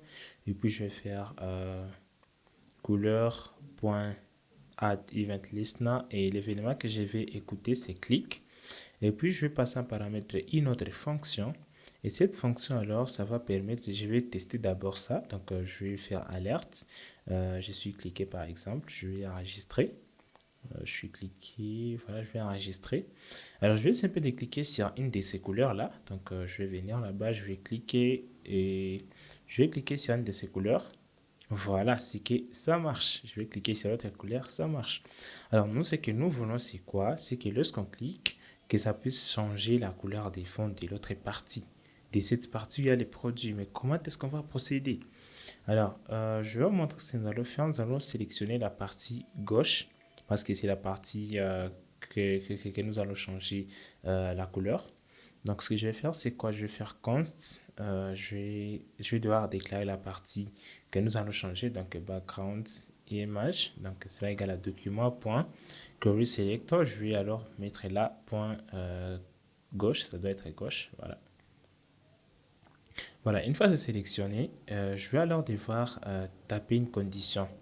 Donc, je vais vous montrer ce que je vais faire. Ça va être premièrement nous allons faire un switch. Donc, au lieu de faire des if, else, moi je préfère beaucoup plus faire un switch parce que vous pouvez avoir plus de 5 couleurs. Alors, faire des if et des else, c'est un souci. Alors, ce que nous allons faire, c'est quoi? C'est faire un switch. Alors, switch, ce rôle, c'est quoi? Avec switch, ça prend paramètre un élément ou une valeur. Alors, pour moi, ce que je vais faire, c'est quoi? Avec la fonction forEach, ça va nous donner accès aussi à une autre variable qu'on va appeler key, donc la clé. Donc, c'est quelque chose, à chaque itération, c'est en train d'enregistrer ça. Alors, ce que je vais faire la clé. Je vais dépendre de la clé. Alors, lorsque la clé aura la valeur, par exemple, des 1 ou des 0, donc c'est les premiers éléments, je vais appliquer les styles là-bas. Donc, je peux faire, par exemple, background.img.style, excusez, .style.background. Alors, je vais mettre par exemple une couleur de fond que je veux. Alors, je vais copier la couleur. Je vais voir ce que je vais copier ça. Voilà, je vais coller la couleur là-bas. Voilà, c'est la couleur que nous allons utiliser. À part cela, je vais utiliser pour le cas où la clé sera 1. Donc, lorsqu'on sera à la position 1, c'est qu'on va rendre le même code, sauf que c'est la couleur qui va changer seulement. Donc, je vais voir les codes. Donc, la couleur que nous allons copier-coller là-bas. Voilà. Voilà, là, ça va. Alors, par défaut, voilà, c'est qu'avec notre switch, je vais ajouter par défaut. Par défaut, c'est blanc, donc la couleur est blanche par défaut. Et si une fois ce n'est pas par défaut, c'est là que nous allons appliquer les deux autres couleurs. Alors, c'est ça notre fonction pour changer différentes couleurs. Nous allons devoir alors tester ça pour voir si une fois ça marche. Donc, pour chaque cas, on va voir comment est-ce que ça marche. Alors, je vais devoir cliquer sur un produit. Regardez, je vais cliquer sur les premiers. Ok, directement, ça change des couleurs. Et je clique sur D. Oh, il y a une erreur, ça devient blanc directement. Alors, je vais voir où est l'erreur. Si une fois je mets 1 et 0, voilà, je vais voir si une fois ça marche. Et 2 plutôt, voilà. Je vais partir, je vais voir.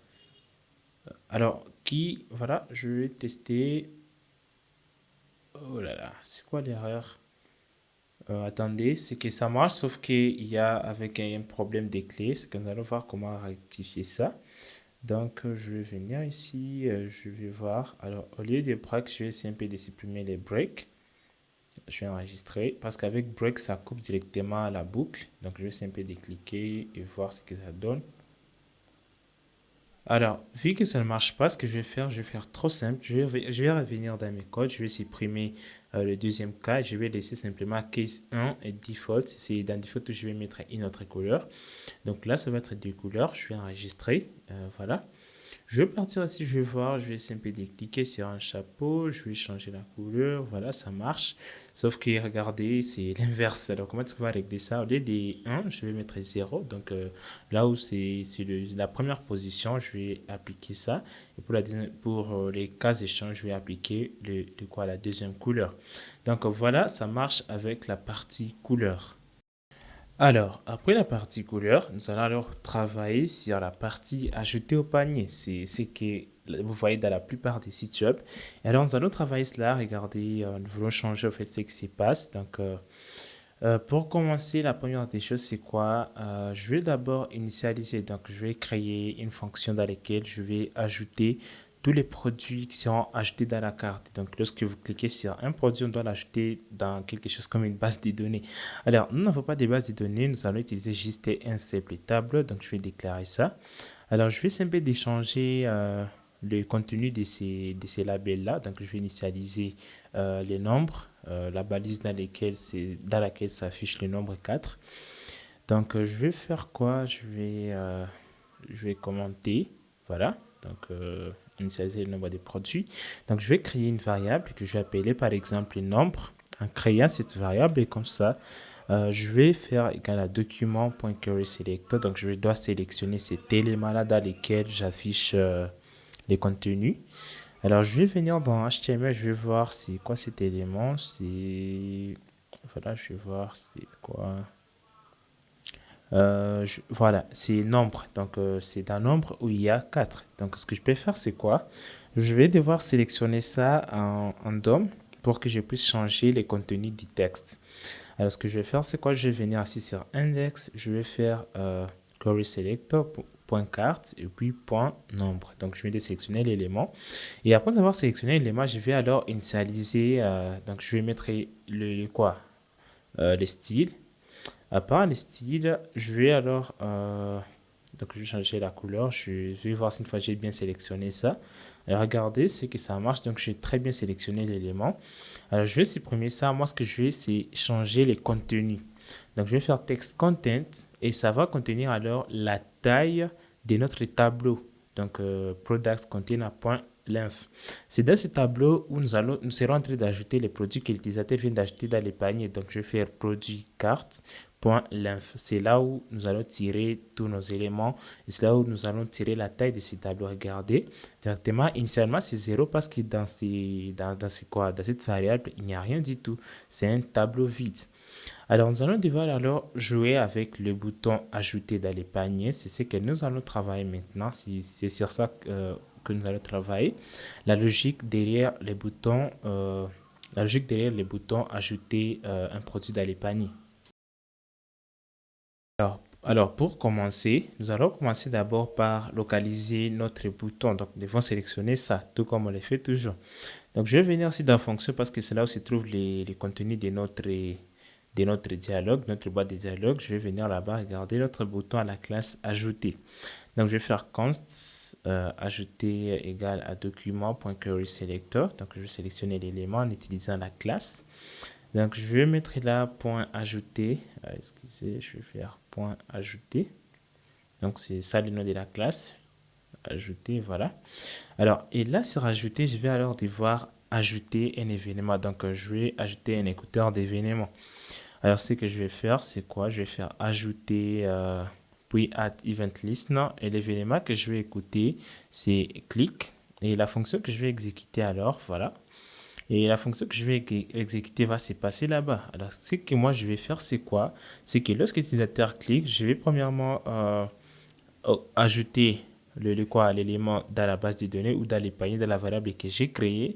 Je vais aussi changer la couleur de ces boutons là-bas, etc. Comment est-ce que on va procéder?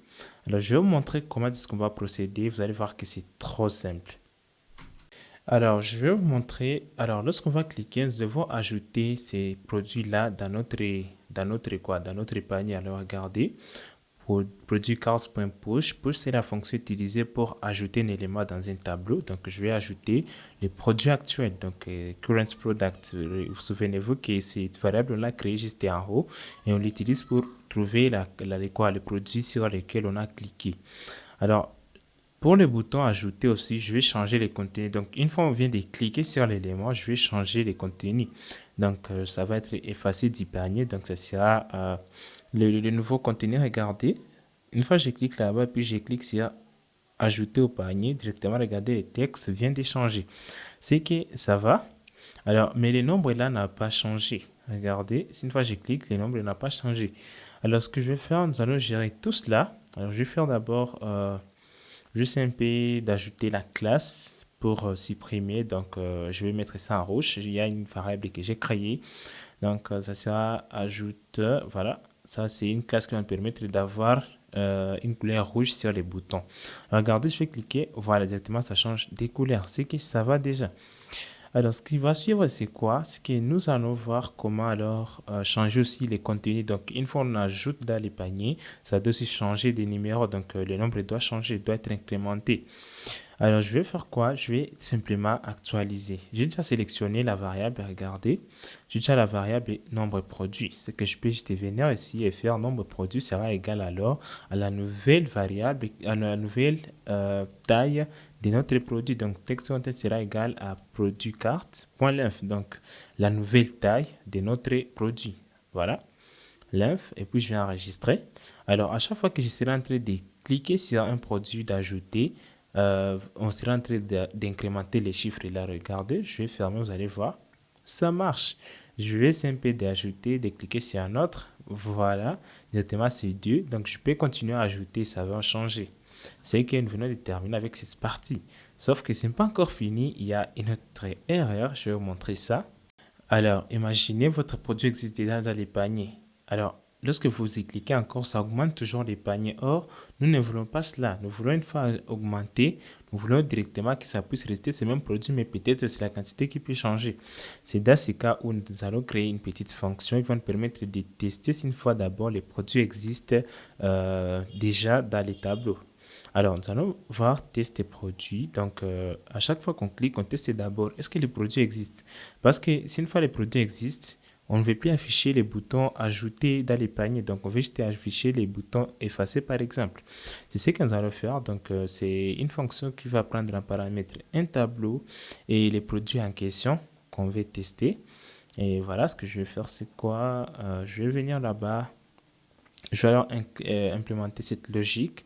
C'est juste une petite logique que je vais utiliser pour les filtres aussi. Donc, je vais utiliser la fonction find, qui est une fonction qui nous renvoie si une fois un élément a été trouvé dans un tableau. Donc, je fais array.find, donc les tableaux.find. Pour chaque produit, je vais voir si une fois l'ID égale à l'ID du produit qu'on a fourni. Alors, si une fois ça existe déjà dans ces tableaux, c'est que l'élément existe. Si une fois ça n'existait pas, c'est que l'élément n'existait pas. Voilà. Donc, je vais faire return. Alors, ça va retourner vrai si une fois ces tableaux-là existent. Et si une fois ces tableaux n'existaient pas, ça va retourner faux. Et voilà, c'est la fonction que nous allons utiliser pour tester si une fois l'utilisateur est connecté, a déjà ajouté dans les paniers un produit ou non. Alors, l'étape qui va suivre, c'est quoi? C'est de tester si une fois les produits est déjà dans les paniers.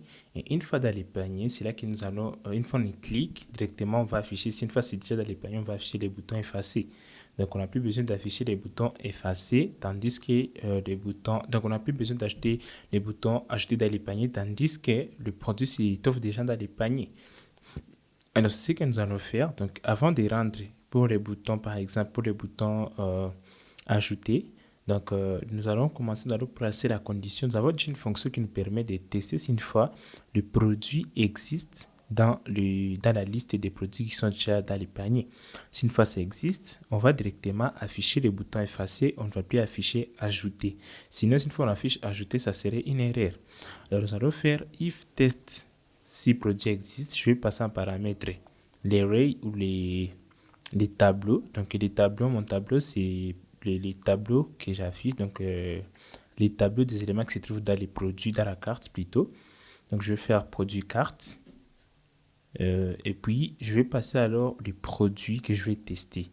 Et les produits que je vais tester, c'est current product. J'ai déjà créé cette variable. C'est une variable qui contient tous les contenus, donc les produits sur lesquels on a cliqué. Donc, je vais faire quoi? Je vais faire current produit. product, excusez. Alors, ça va renvoyer vrai ou faux. Alors, si une fois c'est vrai, directement, nous devons supprimer. Donc, nous devons directement afficher la touche supprimer. Donc, on ne va plus afficher la touche ajouter. Donc, nous allons voir, je vais juste copier les codes qui sont là. Voilà, je vais essayer un peu de voir les codes que je vais copier. Ce que je dois en fait copier ces codes et je dois juste coller là au-dessus pour que ça puisse être affecté. Donc, si une fois ça existe, directement on va dire effacer du panier, on va ajouter cette classe. Alors, regardez, nous allons tester pour voir si une fois ça va marcher. Alors, je vais cliquer pour la première fois. Voilà, je vais ajouter. Regardez, si une fois je clique pour la deuxième fois, ça doit d'abord tester. Donc, je vais aussi ajouter ça. Donc, pour la deuxième fois, je vais cliquer sur l'élément. Regardez, oh, ça ne marche pas. Je vais voir où est l'erreur. Parce qu'en principe, ça devrait nous amener la même chose. Donc, ça devrait nous apporter la classe rouge effacée du panier. Et puis, il y aura une classe. Alors, pour ce faire, je vais essayer un peu de loguer. Je vais voir où est l'erreur. Donc, tester si le produit existe. Je vais voir si une fois j'ai bien placé ma condition. Je vais faire produit carte, virgule. Je vais aussi ajouter current products pour voir ce que ça donne dans le terminal. Alors, je vais enregistrer. Je vais venir là-bas. Je vais faire un bouton droit. Je vais inspecter. Je vais inspecter. Voilà. Alors, dans la console, je vais voir, je vais ajouter, puis je vais essayer un peu de fermer. Là, je vais fermer. Ok, je vais juste voir encore. Je vais partir dans la console pour voir. Ce que j'ai toujours fausse.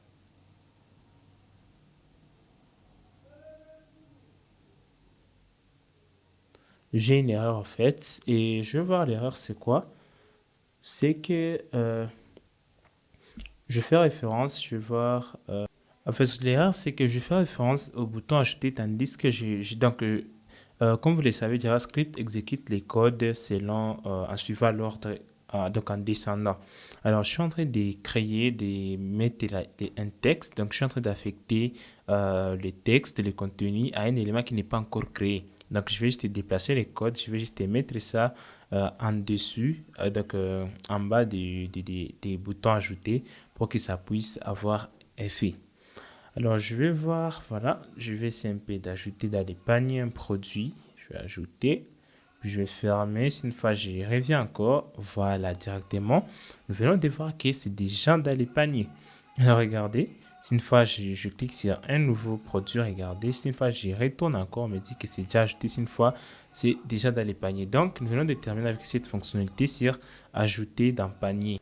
Alors, nous allons alors maintenant parler de comment alors effacer. Alors, nous venons de voir comment ajouter un panier, mais comment est-ce qu'on va effacer? Regardez, quand je clique, il n'y a rien qui se passe. Et d'ailleurs, ça fait augmenter que le nombre des éléments qui se trouvent dans les paniers. Alors, comment est-ce qu'on va gérer ça? Toutes ces questions de logique. Imaginez, ça se trouve déjà dans les paniers. C'est que pour la deuxième fois, pour effacer, on doit juste l'effacer. Donc, on doit la lever des tableaux et actualiser notre DOM.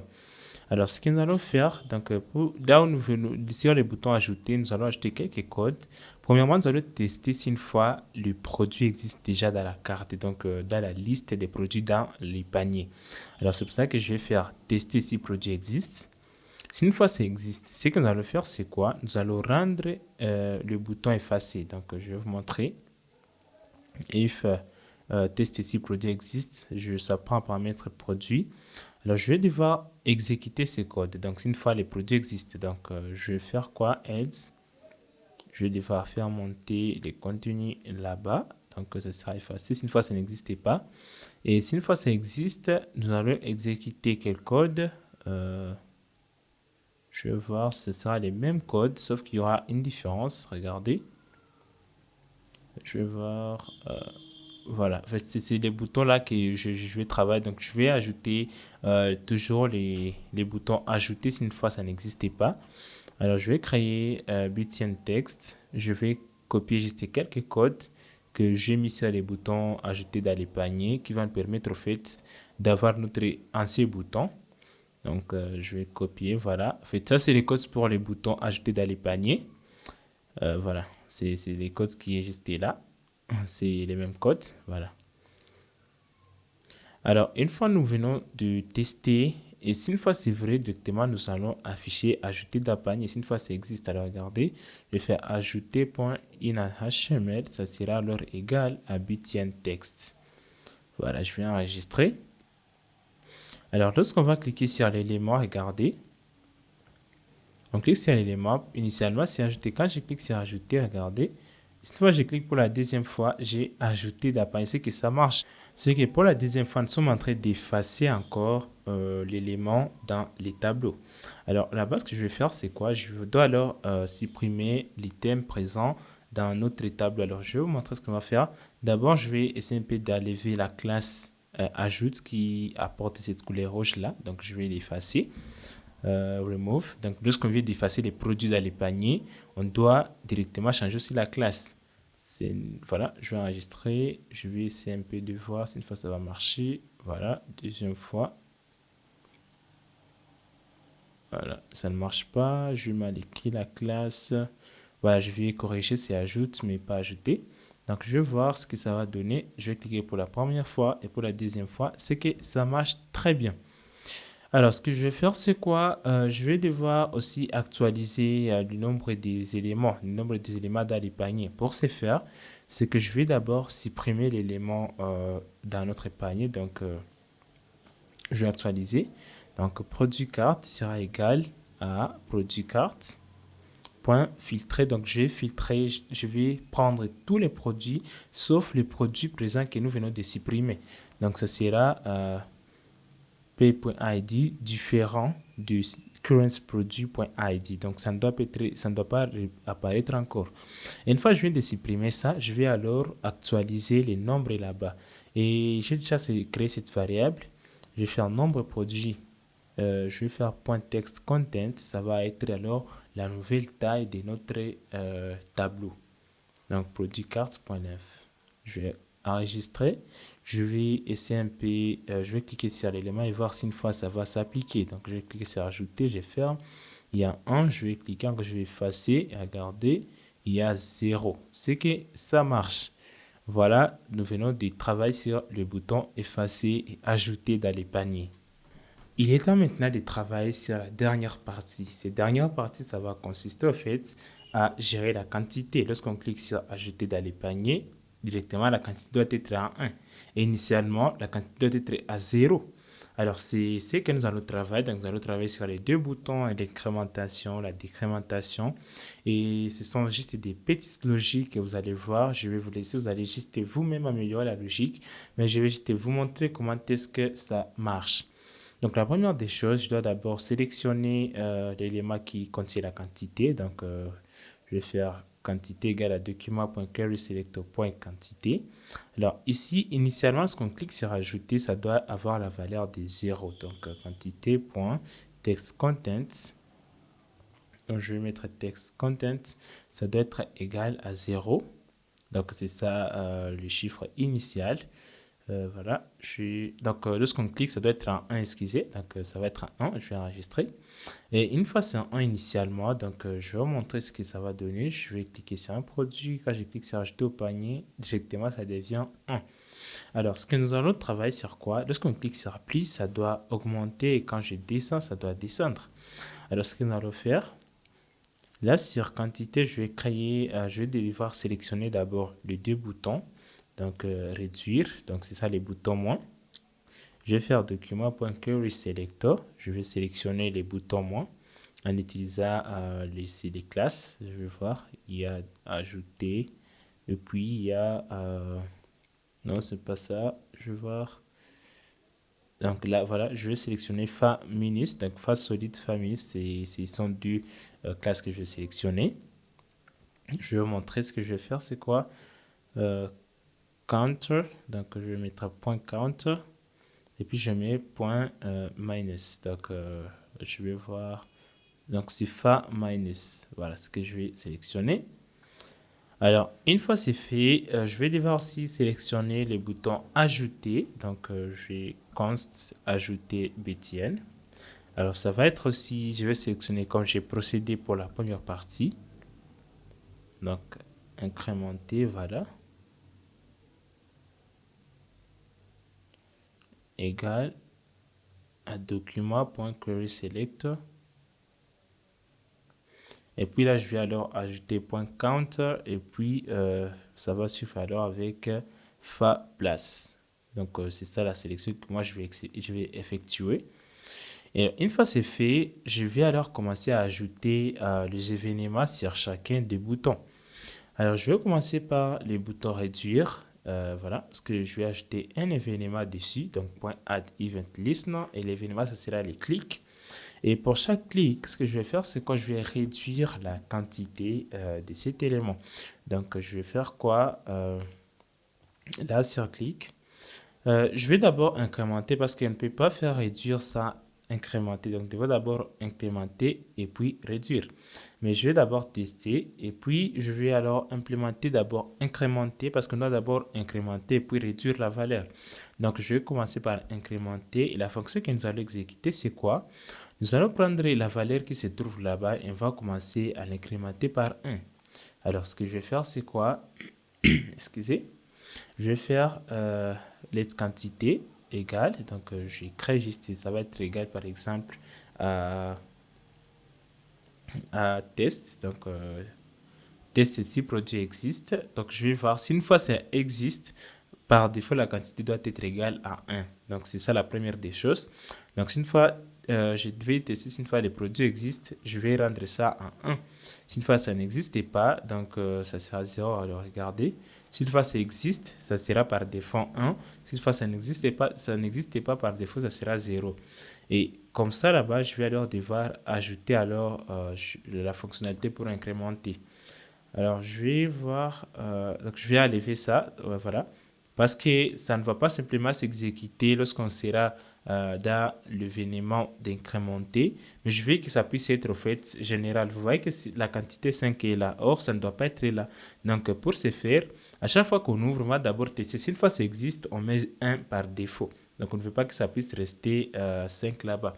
Donc, je vais faire quantité produit sera égal à quantité produit, donc la valeur qui se trouve dedans, et puis je vais commencer à incrémenter la valeur. Donc, lorsqu'on sera en train de cliquer sur l'élément, on va commencer à incrémenter la valeur qui se trouve dedans. Donc, on va commencer à incrémenter cette valeur. Alors, je vais faire quantité. Pour content sera égal à notre quantité produit. Parce que les quantités là, QTE, c'est une quantité qu'on a créée là en haut. Vous pouvez juste revenir pour vous rappeler. Alors, je vais enregistrer, vous allez voir les modifications qui ont été apportées. Alors, je vais commencer, je vais cliquer et là, je clique sur plus. Regardez, 2, 3, 4, c'est que je peux incrémenter déjà et ça marche. Alors, la logique est trop simple, c'est qu'on a créé juste la quantité qui va comprendre soit 1 ou 0. Et quand c'est un 1, directement, lorsqu'on va cliquer sur plus, la quantité va commencer à s'incrémenter. Et c'est ce que nous avons fait là-bas. Et ça peut même aller jusqu'à 100 et ça va marcher et ça va toujours marcher. Donc, c'est bien comme ça. Nous allons voir alors comment travailler sur la fonctionnalité de réduire. Donc, nous allons travailler sur cette partie, sur la réduction de la quantité.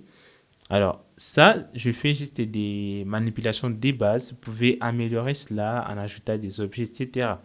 Donc, je vais faire la même logique, sauf que là, au lieu de plus, ça sera moins.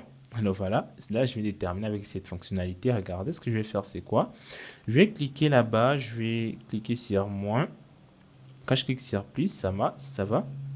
Et sur moins directement, ça va. Donc, regardez, très cher développeur, venez de faire un petit site e-commerce qui marche très bien. Il y a des fonctionnalités qui ont été implémentées et ça marche à merveille. Alors, avant de continuer, je vais juste initialiser la quantité. Donc, le contenu, je ne veux pas que ça puisse rester 5. Je vais faire contenu égal à 0. Donc, initialement, ça doit être à 0. Voilà, je vais enregistrer, vous allez voir. Voilà, c'est que quand je vais cliquer dessus, c'est 0. Donc là, ça va déjà. Je peux alors augmenter la quantité, tout comme je peux réduire et ça va. Donc, félicitations pour ces deux fonctionnalités que vous venez d'ajouter. Et là, vous êtes déjà bon. Donc, en appliquant ces bases seulement, vous pouvez créer plusieurs choses avec cette notion que vous avez. Voilà, très chers développeurs, nous sommes à la fin de notre projet. Alors, je vous laisse un travail. commencer à améliorer l'application. Vous pouvez ajouter plusieurs fonctionnalités. Vous pouvez optimiser pour la recherche, etc. et voir ce que ça va marcher. Donc, c'est à vous. Je vous laisse avec la logique que nous avons implémentée. Je vous laisse de travailler sur ce projet et de l'améliorer.